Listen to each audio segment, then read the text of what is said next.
नमस्कार, मैं हूं आपके साथ अंकिता पाल। बुलेटिन की शुरुआत करते हैं। उत्तराखंड स्थापना दिवस के मौके पर हरिद्वार की हर की पैड़ी घाट पर दीप महोत्सव का भव्य आयोजन किया गया, जिसमें मुख्यमंत्री पुष्कर सिंह धामी ने दीप प्रज्वलित करके कार्यक्रम की शुरुआत की है और इस कार्यक्रम में भारी संख्या में श्रद्धालु भी शामिल हुए हैं। साथ ही गंगा तट पर दीप जलाकर श्रद्धा व्यक्त की है। हरिद्वार विकास प्राधिकरण की ओर से 500 ड्रोन का अद्भुत शो आयोजित किया गया, जिसमें आसमान में कई आकृतियां बनाई गई हैं, जो आकर्षण का केंद्र भी रही। और प्रसिद्ध गायक कन्हैया मित्तल ने अपने भजनों से श्रद्धालुओं को मंत्रमुग्ध कर दिया, माहौल को भक्तिमय बना दिया। और इस मौके पर मुख्यमंत्री के साथ स्थानीय विधायक, मंत्री और महामंडलेश्वर कैलाश आनंद सहित कई साधु संतों ने भी उपस्थिति अपनी दर्ज करवाई है, जो कार्यक्रम में पवित्रता और आस्था का प्रतीक बना है। अद्भुत संगम है के रूप में।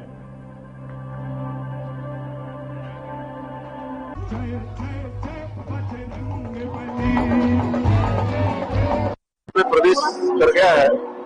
रजतोत्सव और दीपोत्सव के रूप में हमें बहुत बड़े पैमाने पर हम इसको मनाना चाहते थे, लेकिन पिछले दिनों सड़क दुर्घटना में जो हमारे राज्य के 36 लोगों की जान चली गई, उसके कारण से हम इसको बहुत शांतिपूर्ण तरीके से और दीपोत्सव के रूप में एक संकल्प लेते हैं कि इन 25 सालों में हमारा राज्य हिंदुस्तान का श्रेष्ठ राज्य बनेगा। और हमारे प्रधानमंत्री जी ने भी अभी 2 दिन पहले राज्य स्थापना दिवस के अवसर पर हम सब उत्तराखंड वासियों के लिए एक संदेश भी दिया है, अपेक्षा भी की है। सभी का कंबाइंड एफर्ट था। एक प्रेरणा मिली हमें हरिद्वार की जनता से, गंगा सभा से, यहाँ के समाज से, ताकि हम ऐसा भव्य कार्यक्रम यहाँ करा पाए। साथ ही हमारी प्राधिकरण की टीम ने काफी मेहनत करी स्टेडियम के इनॉग्रेशन में, और ये सभी लोगों का प्यार है कि हम लोग ये कर पाए हैं। आप देख सकते हैं केबल ब्रिज की लाइटिंग भी स्टार्ट हो गई है, डामकोटी की भी लाइट स्टार्ट हो गई है, चंडी ब्रिज की भी हमने लाइट स्टार्ट कर दी है, फसाड लाइटिंग। ऐसे हम हर की पौड़ी को हम आशा करते हैं प्राधिकरण अपने स्तर से और जिला प्रशासन भी अपने स्तर से। और डाटा उत्तरकाशी में 22वें राज्य स्तरीय यमुना घाटी क्रीड़ा एवं सांस्कृतिक विकास मेले का आयोजन किया गया, जिसमें सीएम पुष्कर सिंह धामी ने शिरकत की है। तो वो वहां पर पहुंचे तो सीधा आपको लिए चलते हैं। जा रहा हूं नौगो रवाई घाटी का एक हमारा प्रसिद्ध मेला होता है देवराना घाटी में, और ये हमारा आस्था का केंद्र है। माननीय मुख्यमंत्री जी आपको वैसे ही धर्म रक्षक कहते हैं, और धर्म रक्षक के साथ साथ आप क्या है, देव रक्षक भी है, क्योंकि मेरी विधानसभा में बहुत सारे मंदिरों का आपने जीर्णोद्धार करवाया है। तो आपसे एक निवेदन करना चाहता हूं, जो देवराना मंदिर है हमारा एक मेला होता है, तो उसको अगर आप जो है राजकीय मेला घोषित करते हैं, तो हमारे लिए पूरे रवाई घाटी के लिए, मुगर संति के लिए, 65 गांव मुगर संति के लिए वो एक हमारे लिए एक अमृत का जैसा कार्य करेगा। मैं ज्यादा न कहते हुए, क्योंकि अभी माननीय मुख्यमंत्री जी को केदारनाथ भी जाना, कितने सारे कार्यक्रम लगे, तो आपसे इतना निवेदन करना चाहता हूं, ये 2 कार्य है, इसको अगर आप हमारे लिए घोषणा कर देते हैं तो ये पूरा क्षेत्र आपका आजीवन आभारी रहेगा। इन्हीं शब्दों के साथ आप सभी का बहुत बहुत धन्यवाद, आभार। जय हिंद, जय भारत, जय उत्तराखंड, जय मासू देवता। धन्यवाद विधायक जी। अब मैं आमंत्रित करूंगा अपने प्रदेश के यशस्वी मुख्यमंत्री माननीय श्री पुष्कर सिंह धामी जी को कि आप आशीर्वाद स्वरूप जनता का मार्गदर्शन करने का कष्ट करें। पुष्कर धामे, पुष्कर धामे, पुष्कर धामे। हमारा मुख्यमंत्री कैसा हो, हमारा मुख्यमंत्री कैसा हो, भारत माता की, भारत माता की, मासू महाराज की, मासू महाराज की, गंगा मैया की, यमुना मैया की, रघुनाथ भगवान की। राज्य स्तरीय 22वां राज्य स्तरीय यमुना घाटी क्रीड़ा महोत्सव एवं विकास मेले के अवसर पर अभी आप सब लोगों ने जिनको सुना, हमारे पुरोला विधानसभा क्षेत्र के बहुत ही लोकप्रिय, कर्मठ, जुझारू और लगातार इस पूरे विधानसभा को आदर्श विधानसभा बनाने के लिए सतत रूप से प्रयास करने वाले हमारे लोकप्रिय विधायक भाई दुर्गेश्वर लाल जी,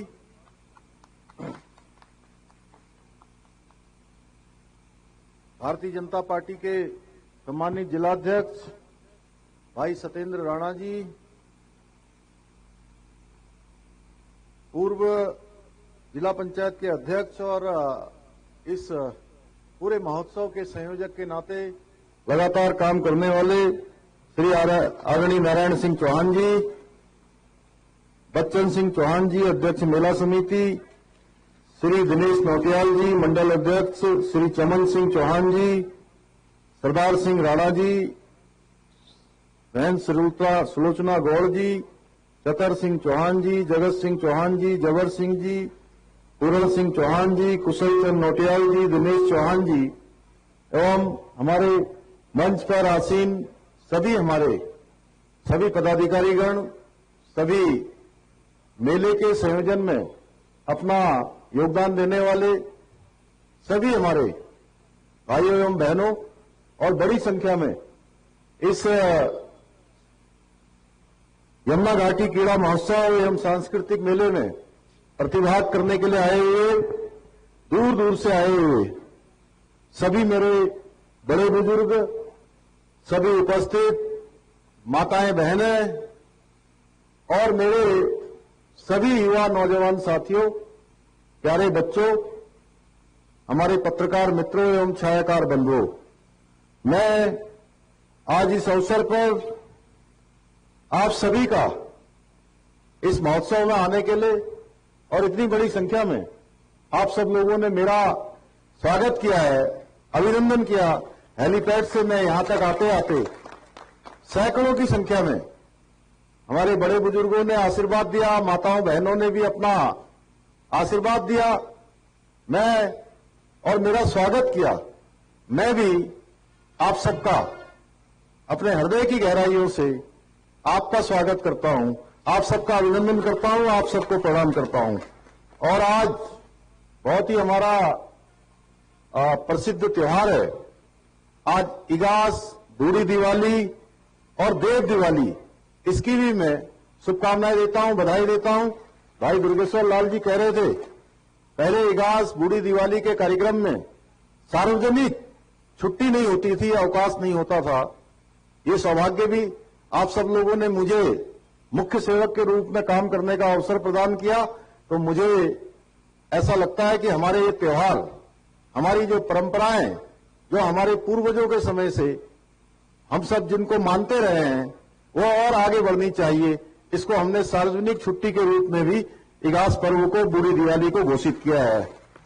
और आज आप सबके बीच में आकर मुझे निश्चित रूप से अपार खुशी हो रही है, अपार आनंद हो रहा है। मैं इतनी बड़ी संख्या में आप सबको देख रहा हूं।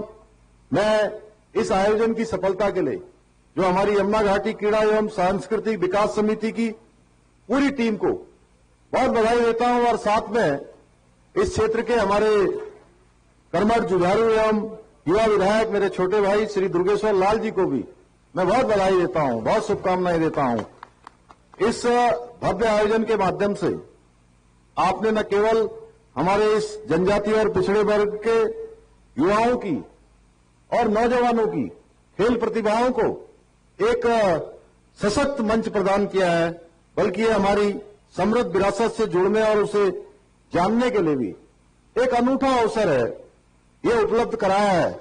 मैं इसके लिए आप सबको बहुत बधाई देता हूं। भाइयों बहनों, यमुना घाटी का ये क्षेत्र, ये न केवल आध्यात्मिक रूप से बहुत समृद्ध है, बल्कि प्राकृतिक सुंदरता की दृष्टि से भी इसका अपना एक अलग महत्व है। यह अत्यंत मनोरम है।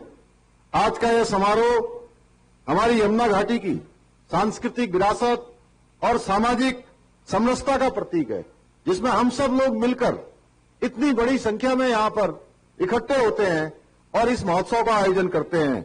ये आयोजन जहां हमारे जो पारंपरिक खेल हैं उन खेलों को बढ़ावा देने का माध्यम है। उसके साथ ही कला, संगीत, नृत्य, लोक परंपराएं और सांस्कृतिक विरासत को भी सहेजने और सजोने का एक बहुत ही सराहनीय प्रयास है। यह आयोजन निश्चित रूप से इस क्षेत्र की सांस्कृतिक परंपराओं और मूल्यों को जो हमारी आने वाली पीढ़ियां हैं उन पीढ़ियों तक पहुंचाने के लिए एक सशक्त माध्यम बनेगा। पीढ़ी दर पीढ़ी यहां के जो समृद्ध हमारी विरासत है, हमारी सांस्कृतिक परंपराएं हैं, उन परंपराओं को आगे बढ़ाएगा। हमारे युवाओं को भी खेल के माध्यम से उनकी ऊर्जा, उनका सामर्थ्य, उनके व्यक्तित्व का विकास करने का भी एक बहुत बड़ा माध्यम बनेगा। उन सबको बहुत प्रोत्साहन मिलेगा।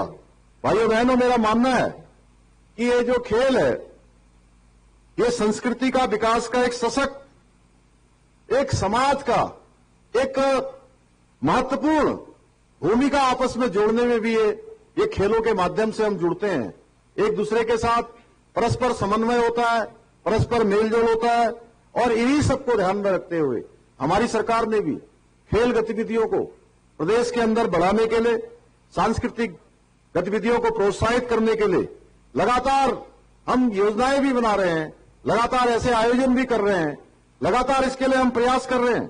खेल संरचना और सुविधाओं के विकास के लिए विशेष निधि की स्थापना की गई है, जिसके माध्यम से विभिन्न स्थानों पर खेल स्टेडियम बनाने हो, प्रशिक्षण केंद्रों का निर्माण हो या अनेक स्टेडियमों का निर्माण हो, मिनी स्टेडियम, छोटे स्टेडियम, बड़े स्टेडियम, इन सभी क्षेत्रों में हम काम कर रहे हैं। और इस बार के आम बजट में हमने एक और प्रावधान किया है, एक बड़ी धनराशि 1,500 करोड़ रुपए से भी ज्यादा की धनराशि, ये हमने अपने नौजवानों के प्रतिभा कौशल के लिए, उनके विकास के लिए, खेल गतिविधियों को बढ़ाने के लिए, कल्चर के लिए, इसके लिए अलग से निर्धारित की है। भाइयों बहनों, आज खेल प्रतिभाओं को निखारने के लिए और उन्हें उचित मंच प्रदान करने के लिए बहुत सारे विशेष कार्यक्रम चलाए जा रहे हैं, जिसके माध्यम से केवल शहरी क्षेत्र में ही नहीं बल्कि हमारे ग्रामीण क्षेत्रों में भी युवा अपनी प्रतिभाओं का प्रदर्शन कर पा रहे हैं। अभी हम युवा महोत्सव देहरादून में कर रहे हैं, हम खेल महोत्सव करते हैं, खेल महाकुंभ करते हैं। इन खेल महाकुंभ के माध्यम से नीचे हमारे न्याय पंचायत स्तर से, ग्राम सभा स्तर से अनेक हमारे युवा नौजवान खिलाड़ी भाई खेलते खेलते अपनी प्रतिभाओं का प्रदर्शन करते करते राज्य स्तर पर भाग लेते हैं और राज्य स्तर में भाग लेने के बाद वो राष्ट्रीय स्तर पर जाते हैं। भाइयों बहनों, क्योंकि ये एक सीढ़ी दर सीढ़ी नीचे से सबको आने का मौका मिलता है। भाइयों बहनों, हम सभी के लिए बहुत गर्व की बात है कि इस बार देवभूमि उत्तराखंड को 38वें राष्ट्रीय खेलों के आयोजन की मेजबानी का अवसर मिला है। पूरे देश के खिलाड़ी हमारे उत्तराखंड में आएंगे और ये हमारे लिए एक बहुत बड़ा अवसर है कि हम अपने राज्य की खेल प्रतिभाओं का आगे लाने में ये राष्ट्रीय खेल हमारे लिए बहुत महत्वपूर्ण साबित होंगे। निश्चित रूप से इससे हमारे प्रदेश के युवाओं में खेल के प्रति एक नया उत्साह आएगा। साथ ही प्रदेश के कोने कोने से अनेक प्रतिभाएं इसमें उभर कर सामने आएंगी। हम निरंतर प्रयास कर रहे हैं कि हमारे बच्चों को भी एक ऐसा मंच मिले, हर बच्चे को मंच मिले जहां वो अपने कौशल को संवार सके, अपने सपनों को साकार कर सके। उसके अंदर अगर इच्छा शक्ति है, प्रतिभा है, उसके अंदर योग्यता है, तो सरकार उसको वो सारी सुविधाएं मुहैया कराएगी जिससे कि वो अपने जीवन के सर्वोत्तम को प्राप्त कर सके। भाइयों बहनों, इसको हमारी सरकार द्वारा समृद्ध सांस्कृतिक परंपराओं के विकास के लिए भी अनेक योजनाएं चलाई जा रही हैं। लोक संस्कृति, लोक नृत्य, लोक कलाएं और पारंपरिक संगीत को प्रोत्साहन दिया जा रहा है। इसके साथ साथ हमारे लोक कलाकारों को आर्थिक रूप से हम सहयोग भी प्रदान कर रहे हैं। उनको जहां आगे बढ़ने के लिए सहयोग की आवश्यकता है सरकार की, हम इस प्रकार की नीति बना रहे हैं। हमने खेल नीति बनाई, उसमें हमारे खिलाड़ियों को खेलने के लिए जाने के लिए, उनको रहने के लिए, उनके खाने के लिए सभी प्रकार की हमने व्यवस्थाएं की हैं। हम राज्य में आयोजित होने वाले अनेक सांस्कृतिक आयोजनों और पारंपरिक जो मेले हैं हमारे, उनको आर्थिक सहयोग भी प्रदान कर रहे हैं। आज के इस अवसर पर मैं इस मेले के आयोजन के लिए भी मैं घोषणा करता हूं कि 5 लाख रुपए की धनराशि राज्य सरकार की तरफ से दी जाएगी।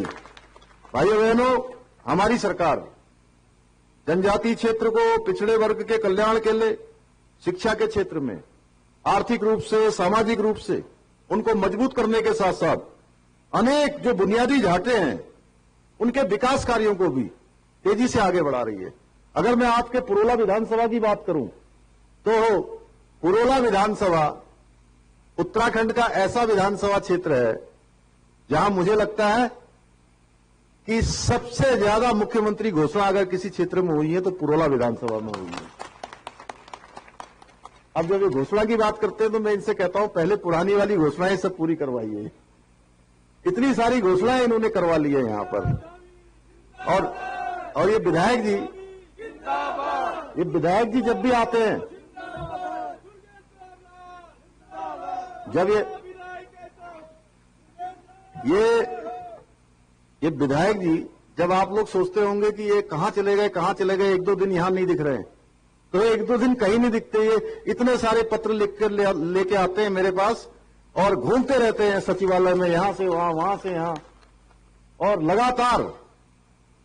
लगातार क्षेत्र की कामों के लिए मैं देखता हूं एक एक सेक्शन में जाते हैं। हमारे जिलाधिकारी मेहरबान जी बैठे हैं, ये अपर सचिव रहे हैं वहां पर, तो वहां बड़ा कठिन होता है काम करवाना। काम आसानी से होते नहीं है क्योंकि बहुत काम पूरे प्रदेश के काम होते हैं, जो वहां ज्यादा पैरवी कर पाता है उसके काम तेजी से बढ़ते हैं। तो इनको इसमें भी महारत हासिल हो गई है।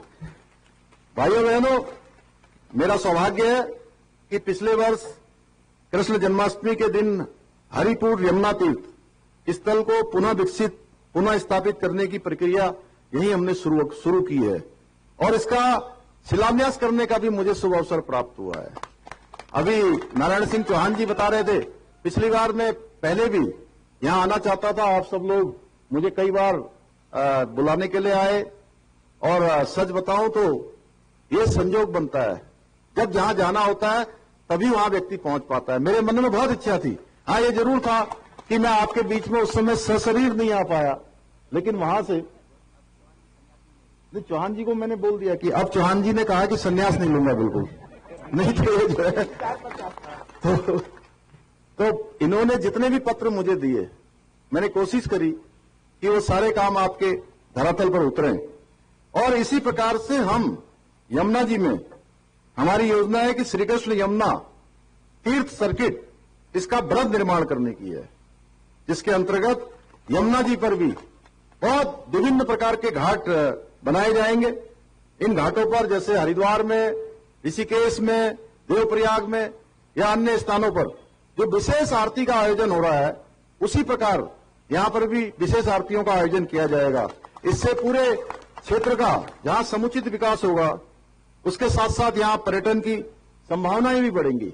लोग हमारे तीर्थयात्री आएंगे, श्रद्धालु आएंगे, पर्यटक आएंगे और हमारे इस पूरे क्षेत्र का जो मनोरम दृश्य है, इस दृश्य को देखेंगे, आएंगे, हमारे होम स्टे बढ़ेंगे, यहाँ के कारोबार बढ़ेंगे, होटल वालों के होटल अच्छे चलेंगे, अच्छा व्यवसाय हमारा आगे बढ़ेगा। भाइयों बहनों, ऐसे अनेक संभावनाओं पर हम काम कर रहे हैं। अभी चार धाम ऑल वेदर रोडों का जो काम है उसको भी जो है हमने भारत सरकार में लगातार पैरवी की है। डैमटा के आगे जो हमारा जहां पर बस दुर्घटना हुई थी, मैंने माननीय नितिन गडकरी जी से विशेष रूप से अनुरोध किया है कि उस सड़क को चौड़ा किया जाए और उन्होंने उसका टेंडर भी करवा दिया। उसके लिए लगातार हम प्रयास करते रहे। माननीय विधायक जी लगातार मुझे कहते रहे हैं इस क्षेत्र से।